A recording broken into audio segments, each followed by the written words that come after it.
Chapter 5, Bronwyn, Friday, September 28th, 6:45 p.m. Friday evening is a relief. Maeve and I were settled into our room for a Buffy the Vampire Slayer marathon on Netflix. It's our latest obsession. And I've been looking forward to it all week, but tonight we only half paid attention. Maeve's curled up on the window seat, tapping away at her on her laptop, and I'm sprawled across her bed with my Kindle open to Ulysses by James Joyce. It's number 1 on the Modern Library's 100 Best Novels, and I'm determined to finish it before the semester's over, but it's pretty slow going and I can't concentrate. All anybody could talk about at school today was that Tumblr post. A bunch of kids had the link emailed to them last night from some About This Gmail address. And by lunchtime, everybody had read it. Yumiko helps out in the principal's office on Friday, and she had heard them talking about trying to track whoever did it by IP address. I doubt they'll have any luck. Nobody with half a brain would send something like that from their own technology. Since the attention on Monday, people have been careful and overly nice to me, but today was different. Conversations kept stopping when I approached. Yumiko finally said, It's not like people think you sent it. They just think it's weird how you guys got questioned by police yesterday, and then this pops up. Like that was supposed to make me feel better. Just imagine. Maeve's voice startles me back to her bedroom and she puts aside her laptop and wraps her fingers lightly on the window. This time next year, he'll be at Yale. What do you think he'll do there on a Friday night? Frat party? I roll her. Right, because you get a personality transplant along with your acceptance letter. Anyways, I'll still have to get in. You will? How could you not? I shift restlessly on the bed. Lots of ways. You'll never know. Maeve keeps tapping her fingers against the glass. If you're being modest on my account, you can give it a rest. I'm quite comfortable in my role as the family slacker. You're not a slacker, I protest. She just grins and flutters a hand. Maeve's one of the smartest people I know, but until her freshman year, she was too sick to go to school consistently. She was diagnosed with leukemia when she was 7, and wasn't fully disease-free until 2 years ago when she was 14. We had almost lost her a couple times. Once when I was in 4th grade, I overheard a priest at the hospital asking my parents if they consider starting to make arrangements. I knew what he meant. I bowed my head and prayed. Please don't take her. I'll do everything right if you let her stay. I'll be perfect, I promise. After so many years in our hospital, Maeve never really learned how to participate in life, and I do that for both of us. Join clubs, win the award, and get the grades so I can go to Yale like our parents did. It makes them happy and keeps Maeve from extending herself too much.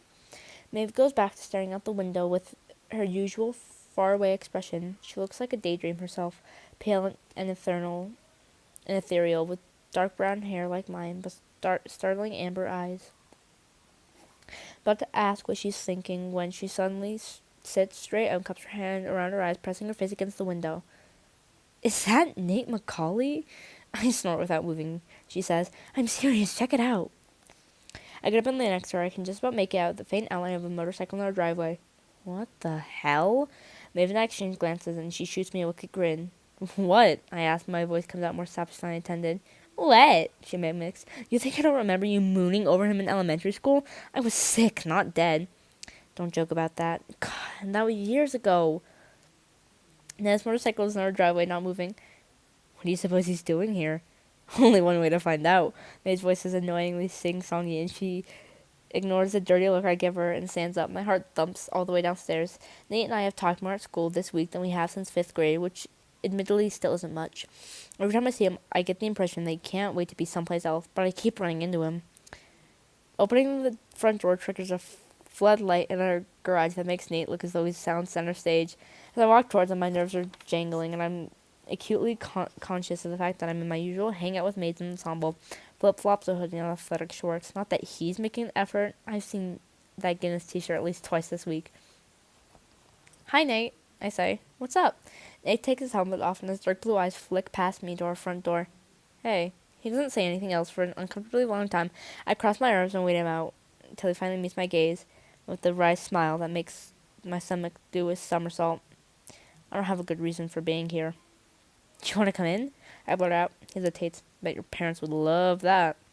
He doesn't know the half of it. Dad's least favorite stereotype is that of being the Colombian drug dealer, and he wouldn't appreciate even a hint of association from me. But I find myself saying, they're not home, that I hastily add. I'm hanging out with my sister, before he thinks that this was some sort of come on. Yeah, okay. Nate gets off his bike and follows me like it's no big deal, so I try to act equally nonchalant. Maeve's leaning against the kitchen counter when we get inside. even though I'm sure she was staring out her bedroom window 10 seconds ago. Have you met my sister Maeve? Nate shakes his head. No. How's it going? All right, Maeve answers, eyeing him with a frank interest. I have no idea what to do next, as he shrugs off his jacket and tosses it over a kitchen chair. How am I supposed to entertain Nate Macaulay? It's not even my responsibility, right? He's the one who showed up out of the blue. I should do what I normally do, except that's in my sister's room and watch retro vampire show while half reading Ulysses. I'm completely out of my depth here. Nate doesn't notice my discomfort while wandering past the French doors that open to our living room. Maeve elbows me as we whisper and follows him. Que poco tan hermosa. Shut up, I hiss. Dad encourages us to speak Spanish around the house, but I doubt this is what he had in mind. Besides, for all we know, Nate's fluent. He stops by the grand piano and looks back at us. Who plays? Bronwyn, Maeve says before I can even open my mouth. I stand near the doorway, arms folded, as she settles into Dad's favorite leather armchair in the front of the sliding door leading toward deck. She's really good. Oh, yeah, Nate says at the same time I say, no, I'm not. You are, Maeve insists. I narrow my eyes at her and she winds towards some fake innocence. Nate crosses to the large walnut bookcase covering one wall, picking up a picture of Maeve and me with identical gap-toothed smiles from the Sleeping Beauty's castle at Disneyland. It was taken 6 months before Maeve was diagnosed, and for a long time it was the only vacation picture we had. He says it, then glances my way with a small smile. Maeve was right about his mouth. It is sexy. You should play something. Well, it's easier than just talking to him. I jump to the bench and sit, adjusting the sheet music in front of me. It's Variations on the Canon, which I've been practicing for months now. I've taken lessons since I was 8, and I'm pretty competent technically, but I've never made people feel anything. Variations on the Canon is the first piece that made me want to try. Something about the way it builds, starting off soft and sweet, but gaining volume and intensity until it's almost angry. That's the hard part, because at a certain point the notes grow harsh, verging on discordant, and I can't muster the force to pull it off. I haven't played in over a week. Last time I tried to hit so many wrong notes, and even Maeve winced. She seems to remember, glancing toward Nate, saying, "This is a really hard song," as if she suddenly regrets setting me up for embarrassment. But what the hell? This whole situation is too surreal to take seriously. If I woke up tomorrow and Maeve told me I dreamed it, I'd fully accept that. So I start, and right away it feels different, looser, and less of a reach for the harder parts. For a few minutes, I forget anyone's in the room. I enjoy how the notes that usually trip me up flow easily, even the crescendo. I don't attack it as hard as I need to, but I'm faster and surer than I normally am. I don't hit a single wrong note. When I finish, I smile triumphantly at Maeve, and it's only when her eyes drift towards Nate that I remember I have an audience of two. He's sitting against a bookcase, arm crossed, and for once doesn't look bored or about to make fun of me. That's the best thing I ever heard, he says. Addie, Friday, September 28th, 7 p.m. God, my mother, she's actually flirting with Officer Budapest of the pink freckled face and receding hairline. Of course Adelaide will do anything to help, she says in a husky voice, trailing one finger around the rim of her wine glass. Justin's having dinner with his parents, who hate Mom and never invite her. This is his punishment whether he knows it or not. Officer Budapest stopped by just as we finished up the vegetable pad thai Mom always orders when my sister Ashton comes to visit. Now he doesn't know where to look, so he's got his eyes fixed on a dry flower arrangement on the living room wall. Mother's redecorates every 6 months, and her latest theme is shabby chic with a weird beachy edge. Cabbage roses and seashells is just as far as the eye can see. Just a few follow-up points, if you don't mind, Addie, he says. Okay, I say. I'm surprised he's here, since I thought we'd already answered all the questions, but I guess the investigation's still going strong. Today, Mr. Avery's laugh was blocked off with yellow tape. A police officer were in and out of school all day. Cooper said Baby Ohio's probably going to get in trouble for having peanut oil in the water or something. I glanced at my mother. Her eyes were fixed on Officer Budapest, but with that one distant expression I know well. She's already mentally checked out, probably planning her wardrobe for the weekend. Ashton comes into the living room and settles herself in an armchair across from me. Are you talking to the kids who were in detention that day? She asks. Officer Budapest clears his throat. The investigation is ongoing, but I'm here because I had a particular question for Addie. You were in the nurse's office the day Simon died, is that right? I hesitate and dart glance towards Ashton, the back of Officer Budapest. No? You were, Officer Budapest says. It's in the nurse's log. I'm looking at the fireplace, but I can feel Ashton's eyes boring into me. I wind a strand of hair around my finger and tug nervously. I don't remember that. You don't remember going to the nurse's office on Monday? Well, I go a lot, I say quickly, for headaches and stuff. It was probably for that. I scratch my forehead like I'm thinking hard, finally meet Officer Budapest's eyes. Oh, right, I had my period and I was cramping really bad, so yeah, I needed Tylenol. Officer Budapest is a blusher. He turned red as I smiled politely and released my hair. And you got what you needed there. Just the Tylenol. Why do you want to know? Ashton asks. She arranges a throw pillow behind her so the starfish pattern made out of actual seashells isn't digging into her back. Well, one of the things we were looking into is why there appeared to be no EpiPens in the nurse's office during Simon's allergy attack. The nurse swears she had several pens this morning, but they were gone that afternoon. Ashton stiffens and says, You can't possibly think Addie took them. My mom turns to me with a faintly surprised air, but doesn't speak. If Officer Budapest knows that my sister has stepped into the parenting role here, he doesn't mention it. Nobody's saying that, but did you happen to see whether the pens were in the office at Addie? According to the nurse's log, you were there at 1 o'clock. My heart's beating uncomfortably fast, but I keep my tone even. I don't even know what an EpiPen looks like. He makes me tell him everything I remember about the detention again, and then asks a bunch of questions about the tumbler pose. Ashton's all alert and interested, leaning forward and interrupting the whole time while Mom goes to the kitchen twice to refill her wine glass. I keep looking at the clock because Jake and I are supposed to be going to the beach when I haven't even started touching up my makeup. My pimple's not going to cover itself. When Officer Budapest finally gets ready to leave, he hands me a card. Call me if you remember anything else, Addie, he says. You never know what might be important. Okay, I say, sliding the card into the back pocket of my jeans. Officer Budapest says goodbye to Mom and Ashton as I open the door for him. Ashton leans against the door frame next to me, and we watch Officer Budapest get into a squirrel wagon and start slowly backing out of the driveway. I spot Justin's car waiting to pull in behind Officer Budapest, and that gets me moving again. I don't have to talk to him, and I still haven't fixed my makeup, so I escape upstairs with Ashton falling behind me. My bedroom is the biggest one in our house, except the master, and it used to be Ashton's, so I took it over when she got married. She still makes herself at home there, as if she never left. She didn't tell me about that tumbler thing, she says, sprawling across my white eyelet bedspread and opening the issue of Us Weekly.